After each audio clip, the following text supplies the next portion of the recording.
نحمده ونصلي على رسوله الكريم اللهم صل على محمد النبي الأمي وعلى آله وأصحابه وبارك وسلم۔ میرے معزز خواتین و حضرات، سورۃ الکہف کا درس شروع ہے۔ آیت ہے وَتَرَى الشَّمْسَ إِذَا طَلَعَتْ تَزَاوَرُ عَنْ كَهْفِهِمْ ذَاتَ الْيَمِينِ وَإِذَا غَرَبَتْ تَقْرِضُهُمْ ذَاتَ الشِّمَالِ وَهُمْ فِي فَجْوَةٍ مِّنْهُ ذَلِكَ مِنْ آیاتِ اللہ۔ تو غار کس طرح تھی؟ مفسرین نے بہت کچھ فرمایا ہے۔ مختصر یہ کہ غار معمول کے اندر تھی، سورج معمول میں نکلتا تھا۔ چاہیے تو یہ تھا کہ دھوپ غار کے اندر جائے، لیکن چونکہ وہ لوگ اللہ کے ولی تھے، ان کی کرامت یہ تھی کہ سورج دائیں بائیں سے ہو کر گزر جاتا اور ان پہ دھوپ نہ پڑتی تھی۔ اس لیے اللہ فرماتے ہیں ذالک من آیات اللہ، یہ اللہ کی نشانیوں میں سے ایک نشانی ہے۔ نشانی تبھی بنتی ہے جب کوئی چیز عادت کے خلاف ہو۔ اگر عادت کے خلاف نہ ہو تو پھر وہ نشانی نہیں ہوا کرتی۔ اس کے بعد ایک آیت اللہ فرماتے ہیں وَتَحْسَبُهُمْ أَيْقَاظًا وَهُمْ رُقُودٌ، ان کے سونے کی کیفیت کو بیان کیا گیا ہے کہ وہ کیسے سوئے تھے۔ اللہ فرماتے ہیں کہ تم دیکھو گے تو تمہیں ایسا لگے گا جیسے وہ جاگ رہے ہیں، حالانکہ وہ جاگ نہیں رہے بلکہ وہ سو رہے ہیں۔ کیا مطلب؟ عام معمول میں جب آدمی جاگتا ہے تو اس کی آنکھیں کھلی ہوتی ہیں، اور جب سوتا ہے تو اس کی آنکھیں بند ہو جاتی ہیں، لیکن اصحاب کہف ایسے سوئے ہوئے تھے کہ ان کی آنکھیں کھلی ہوئی تھی، یعنی سوئے بھی ہوئے ہیں، آنکھیں بھی کھلی ہیں، تو اس لیے دیکھنے والے کو وہ جاگتے محسوس ہو رہے تھے، لیکن حقیقت میں وہ سوئے تھے۔ قرآن کا یہ لفظ بڑا عجیب ہے، وَتَحْسَبُهُمْ أَيْقَاظًا وَهُمْ رُقُودٌ، یعنی رقود کا معنی سونا۔ یہی لفظ سورۃ یاسین کے اندر بھی آیا ہے، قالوا یا ویلنا من بعثنا من مرقدنا۔ قیامت کے دن جب کافر اٹھیں گے تو کہیں گے ہمیں ہمارے سونے کی جگہ سے کس نے اٹھا دیا۔ اب بتاؤ یہ قبر سونے کی جگہ ہے یا میت کی جگہ ہے؟ تو قبر میت کی جگہ ہے۔ اگر وہ میت کی جگہ ہے تو یہاں اس کو سونے سے کیوں تعبیر کیا گیا ہے؟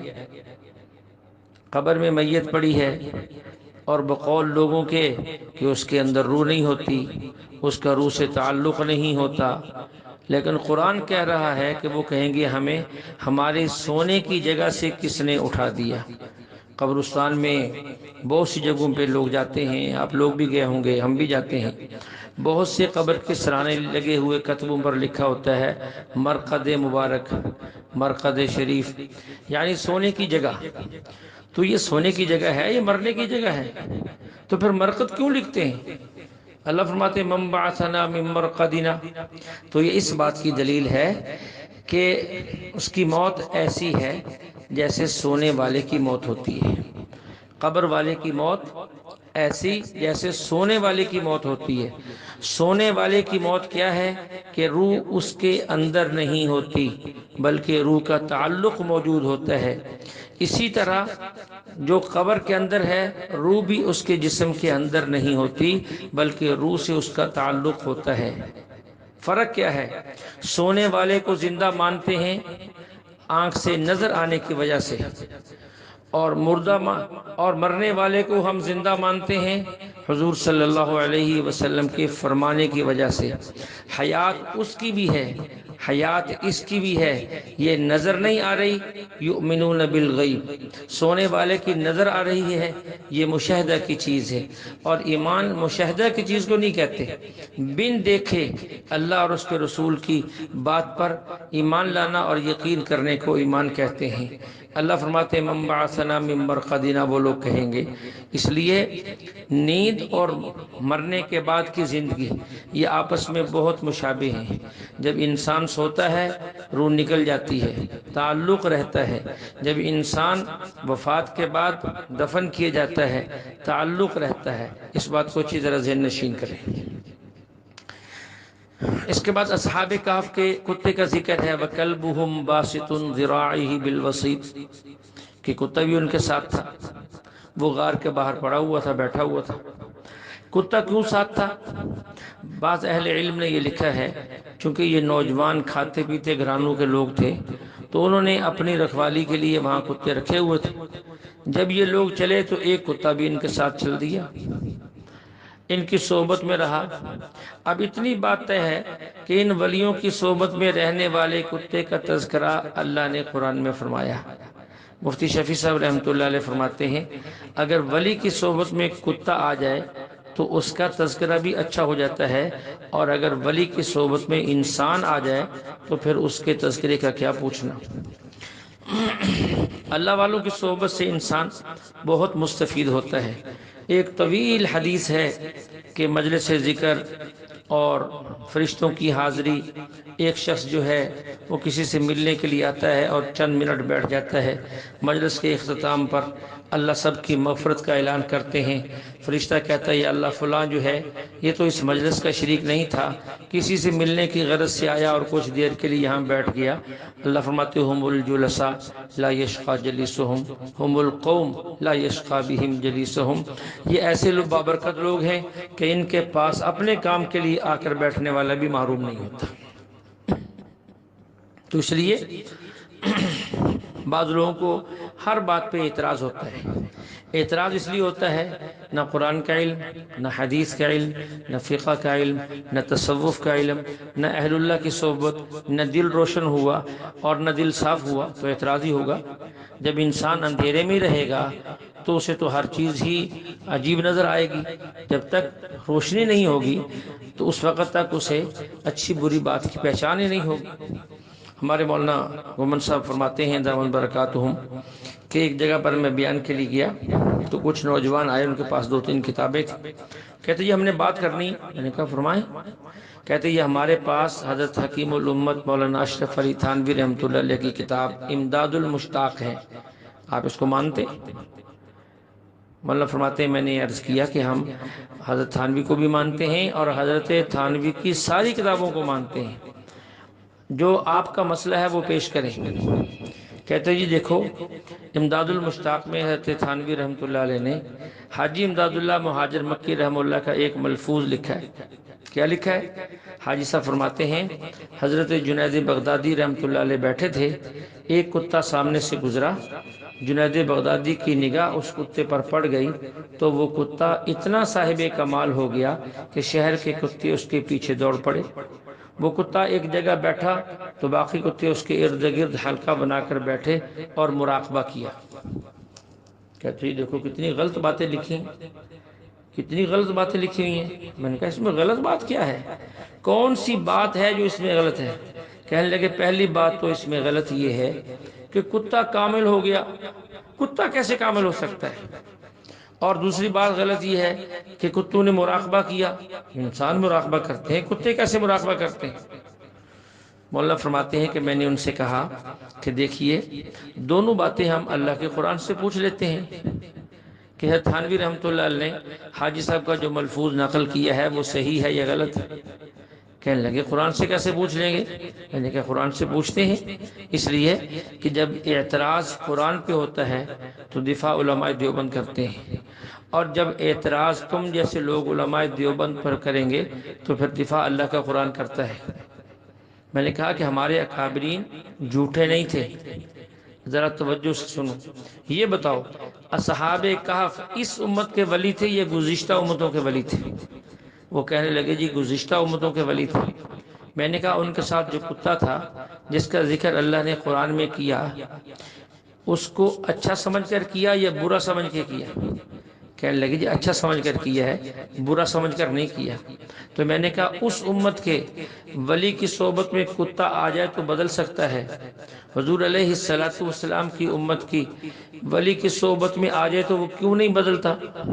قرآن کہتا ہے بدل گیا، تم ماننے کے لیے تیار نہیں ہو۔ چپ ہو گئے۔ پھر کہنے لگے جی یہ جو لکھا ہے کامل ہو گیا، یہ کامل کیسے ہوتا ہے؟ میں نے کہا اصل میں تمہیں شک یہ ہے، تم سمجھتے ہو کہ انسان کامل ہے اور کتا ناقص ہے، تو ناقص کامل کیسے ہو گیا؟ تو بات یہ ہے کہ یہاں تقابل اس کا انسان سے نہیں ہے، کتے کا تقابل کتوں کے ساتھ ہے، انسان کا تقابل انسان سے ہوتا ہے۔ پھر ایک مثال یاد آ گئی، جب جنرل ضیاء الحق مرحوم کا حادثہ پیش آیا اور وہ جہاز گرا، تو ایک دو دنوں کے بعد ہمارے ایک بزرگ تھے فیصل آباد میں، مولانا نذیر احمد صاحب رحمۃ اللہ علیہ، انہوں نے بیان کیا اور اس میں یہ فرمایا کہ آج بہت بڑا ایک ولی جو ہے وہ دنیا سے چلا گیا۔ اور پھر فرمانے لگے کہ تمہیں اس کا تعجب ہوگا کہ میں نے اسے ولی کہہ دیا، اس کی تو داڑھی نہیں تھی، وہ داڑھی منڈا تھا، ولی کیسے بن گیا؟ میں کہ مجھے پتہ ہے کہ یہ اشکال تمہارے ذہن میں آنا ہے اور آنا بھی چاہیے، لیکن تم نے اس کا مقابلہ کیا ہے علماء سے، شیخ الحدیث سے، شیخ التفسیر سے، اولیاء اللہ سے، تو ایسا نہیں، اس کا مقابلہ اس سے نہیں ہے۔ اگر اس سے مقابلہ کرو گے پھر وہ کبھی ولی نہیں بنے گا۔ اس کا مقابلہ ان صدور سے ہے جو اس سے پہلے گزرے ہیں، کہ اس سے پہلے جو صدر گزرا ہے، پھر اس سے پہلے صدر گزرا ہے، پھر اس سے اس صدر کا مقابلہ ان صدروں سے ہے۔ جب اس صدر کو ان صدروں کے مقابلے میں دیکھو گے تو یہ تمہیں ولی نظر آئے گا۔ اگر شیخ الحدیث کے مقابلے میں دیکھو گے پھر ولی نظر نہیں آئے گا۔ اس لیے ولی تاجر کو دوسرے تاجر کے مقابلے میں دیکھیں گے، افسر کو افسر کے مقابلے میں، مولوی کو مولوی کے مقابلے میں، اور کتے کو کتے کے مقابلے میں۔ اگر کوئی عالم دین داڑھی مڑاتا ہو، کوئی بندہ کہے یہ تو بڑا نیک ہے، تو کوئی ماننے کے لیے تیار نہیں ہوگا۔ لیکن ایک افسر داڑھی مڑاتا ہے لیکن رشوت نہیں لیتا، نمازی بھی ہے، ماتحتوں کا خیال بھی کرتا ہے، تو سب کہتے ہیں جی بڑا نیک آدمی ہے، بڑا اچھا آدمی ہے۔ اب دیکھیے، اب اس کو نیک کیوں کہتے ہیں؟ اس لیے کہ اس کا تقابل دوسرے افسروں کے ساتھ ہے۔ یہ عالم کی نیکی اور طرح کی ہے، عالم کی ولایت اور طرح کی ہے، نماز پڑھانے والے امام کی نیکی اور ہوتی ہے، افسر کی نیکی اور ہوتی ہے۔ اس لیے کتے کا تقابل کتے سے کرو، کتے کا تقابل انسان سے نہ کرو۔ کتوں کا کمال اور ہوتا ہے، انسانوں کا کمال اور ہوتا ہے۔ اگر کوئی یوں کہے کہ کتا بڑا سمجھدار ہے، تو کوئی بھی بے وقوف اس کا یہ معنی نہیں کرتا کہ کتا جو ہے وہ امام مسجد سے بھی سمجھدار ہے۔ نہیں، سمجھداری کا معنی یہ ہوتا ہے یہ دشمن کو بھی سمجھتا ہے اور مالک کو بھی سمجھتا ہے، اور وہ قرآن پاک کے اندر اور احادیث کے اندر اور اسی طرح فقہ کے اندر یہ بات تو آپ لوگوں نے پڑھی اور سنی ہوگی۔ ایک تعلیم یافتہ کتا ہے، ایک غیر تعلیم یافتہ۔ اب تعلیم یافتہ کتے سے شکار کرنا جائز ہے، غیر تعلیم یافتہ کتے سے شکار کرنا جائز نہیں۔ اب کوئی کہے جی تعلیم یافتہ کتا، اب اس تعلیم یافتہ کتے کو اگر تم انسانوں کے مقابلے میں لاؤ گے تو پھر تو یہ بات سمجھ میں آنے والی نہیں، کتے کو کتے کے مقابلے میں ہی رکھیں گے۔ اب چپ کر گئے، کہنے لگے جی وہ مراقبے میں کیسے چلے گئے؟ یہ تو بات بالکل خلاف ہے قرآن کے۔ کیا عجیب بات ہے، قرآن تو کہہ رہا ہے کہ وہ سجدہ کرتے ہیں اور تم اس کے مراقبے کو ماننے کے لیے تیار نہیں ہے۔ قرآن کے اندر ایک جگہ نہیں، کئی جگہ۔ یہ سورۃ حج کی آیت، الم تر ان اللہ یسجد له من فی السماوات ومن فی الارض والشمس والقمر والنجوم والجبال والشجر والدواب وکثیر من الناس۔ اللہ فرماتے ہیں اس کائنات میں جو کچھ ہے سب چوپائے بھی اللہ کو سجدہ کرتے ہیں۔ اب بتاؤ یہ چوپاؤں میں شامل ہے یا نہیں؟ قرآن کہتا ہے جانور سجدہ کرتے ہیں اور تم کہتے ہو مراقبہ نہیں کرتے، حالانکہ مراقبہ کا معنی تو صرف گردن جھکانا ہے، اور سجدے کا معنی گردن کو زمین پہ رکھنا ہے اور زمین سے لگانا ہے۔ گردن کو زمین سے لگائے تو سجدہ ہوتا ہے، قرآن اس کا ذکر کر رہا ہے۔ تھوڑا سا جھکا لے تو اس کو مراقبہ کہتے ہیں۔ بتاؤ اس میں سے بات غلط کون سی ہے؟ فرق صرف یہ ہے، علماء دیوبند کی بات سمجھنے کے لیے خوشبودار دماغ چاہیے۔ بدبودار دماغ میں کبھی خوشبودار باتیں نہیں سما سکتی، اس لیے خوشبودار باتیں ایسے اہل علم سے سمجھیں جن کا دماغ خوشبودار ہو، جن کا دل روشن ہو، جن کا دماغ روشن ہو، جن کے دل کے اندر اللہ نے بصیرت بھر دی ہو، ان سے سمجھیں گے تو سارے مسئلے حل ہیں۔ اس کے بعد جو ہے ایک بات اور سمجھیں، جب یہ اصحاب کہف بیدار ہوئے تو ان میں سے ایک نے پوچھا کم لبثتم، کتنا عرصہ سوئے؟ دوسرے کہنے لگے لبثنا یومن او بعض یوم، ایک دن یا کچھ حصہ دن کا۔ بعض کہنے لگے ربکم اعلم بم، اللہ ہی بہتر جانتا ہے کہ ہم کتنا عرصہ سوئے۔ اب بتاؤ یہ اصحاب کہف زندہ تھے یا مردہ؟ زندہ تھے نا، مردہ تو نہیں تھے۔ اب دیکھو ان کو پتہ ہی نہیں چلا کہ ہم کتنا سوئے، کیونکہ ہمارے خلاف جو دلیل پیش کی جاتی ہے، ہم کہتے ہیں انبیاء علیہ السلام اپنے قبروں میں زندہ ہیں، وہ لوگ کہتے نہیں ہیں، اور دلیل کیا پیش کرتے ہیں؟ تیسرے پارے کی آیت، او کالذی مر علی قریۃ وہی خاویۃ علی عروشها قال انا یحیی هذه اللہ بعد موتها، کہ حضرت عزیر علیہ السلام ایک بستی سے گزرے جو تباہ و برباد ہو چکی تھی، کہا اے اللہ کیسے زندہ کرو گے؟ اللہ نے ان کو موت دے دی، 100 سال تک وہ موت کی کیفیت میں رہے، پھر اللہ نے زندہ کیا اور پوچھا کم لبثت، اے عزیر کتنا عرصہ اس حال میں ٹھہرے؟ فرمایا لبثت یوما او بعض یوم، یا اللہ ایک دن یا دن کا کچھ حصہ۔ اللہ نے فرمایا نہیں نہیں نہیں، بل لبثت 100 عام، 100 سال تک تم اس حال پر رہے۔ اب دلیل کیا ہے منکرین حیات النبی کی؟ کہ حضرت عزیر علیہ السلام زندہ نہیں تھے، اگر زندہ ہوتے تو انہیں پتہ چل جاتا کہ میں کتنا عرصہ سویا۔ میں نے کہا چلے 2 منٹ کے لیے مان لیا کہ وہ زندہ نہیں تھے، ان کو پتہ نہیں چلا۔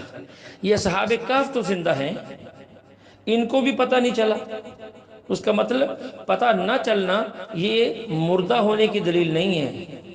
اگر پتہ نہ چلنا مردہ ہونے کی دلیل ہے تو پھر اصحاب کہف کو بھی مردہ مان لو۔ اب دیکھیں میں درس دے رہا ہوں، کتنے لوگ آپ میں سے ایسے ہیں میں ان سے پوچھوں کہ کتنی دیر ہوگی، کتنے منٹ گزر گئے مجھے درس دیتے ہوئے، جن کے پاس گھڑی نہیں ہے یا انہوں نے گھڑی نہیں دیکھی تھی تو وہ کہیں گے جی پتہ نہیں۔ اب کیا مطلب؟ یہ سارے مردہ ہیں جن کو پتہ نہیں؟ یہ پتہ نہ ہونا جو ہے یہ ایک الگ چیز ہے، اور پتہ نہ ہونے کو یہ دلیل بنانا کہ یہ مردہ ہے یہ ایک غلط بات ہے۔ اللہ ہمیں صحیح سمجھنے کی توفیق عطا فرمائے۔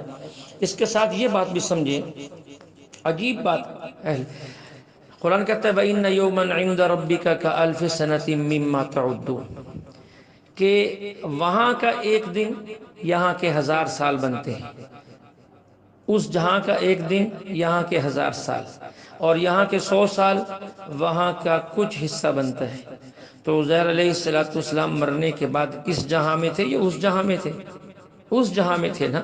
تو اللہ نے پوچھا کتنا ٹھہرے؟ تو انہوں نے فرمایا کہ دن یا دن کا بعد حصہ۔ تو وہ جس جہاں میں تھے اسی جہاں کا بتا رہے ہیں۔ اللہ تعالیٰ فرما رہے ہیں کہ نہیں عزیر میں یہاں کا پوچھ رہا ہوں وہاں کا نہیں۔ عزیر علیہ السلام چونکہ موت کے بعد تھے وہاں تو وہیں کا بتانا ہے۔ اللہ پوچھ رہے ہیں کہ نہیں میں یہاں کا پوچھ رہا ہوں، عزیر علیہ السلام وہاں کا بتا رہے ہیں، اللہ یہاں کا پوچھ رہے ہیں۔ تو فرق صرف اتنا سا پڑا ہے، اس لیے کہتے ہو عزیر ٹھہرے جو وہاں تھے تو بتانا بھی اسی جگہ کا تھا۔ اللہ فرما رہے کہ نہیں وہاں کا نہیں، میں یہاں کا پوچھ رہا ہوں، کیونکہ وہاں کا بعض یوم اور یہاں کا 100 سال، وہاں کا کچھ یہاں کے 100 سال۔ اب بتاؤ دونوں باتوں میں کوئی اختلاف نہیں ہے، کوئی جھگڑا نہیں ہے، کوئی بات متضاد نہیں ہے، کوئی بات ایسی نہیں ہے جو سمجھ میں نہ آئے۔ ہاں اگر کسی کی عقل نہ ہو یا عقل ماری جائے یا دل روشن نہ ہو یا آنکھوں میں جو ہے وہ بصارت ختم ہو جائے یا دل اور دماغ کے اندھے ہو جائیں تو پھر اس کا کوئی علاج نہیں ہے۔ اللہ جل شانہ سے دعا ہے اللہ ہمیں کلام مقدس کو سمجھنے کی توفیق عطا فرمائے۔ وآخر دعوانا ان الحمد للہ رب العالمین۔